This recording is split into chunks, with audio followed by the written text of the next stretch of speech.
Hey guys, welcome back to this channel. In this video I'll be showing you guys how you can create a literature review, sorry I'm a little bit tired, on app.jenni.ai. You are going to firstly start with a prompt here. You can type in anything you want. I'm just going to type in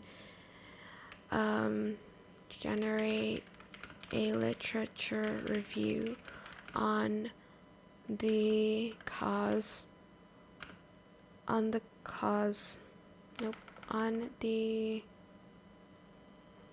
I'm just gonna do it on the cause of trauma bonding. It's fine. I'm fine. And then I'm just going to start writing. You can use any of these outlines. I'll do standard headings here. Actually, I could have done the smart one. Okay.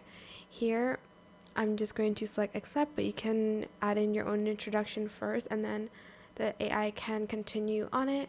You can even add more here by pressing on it again and pressing accept.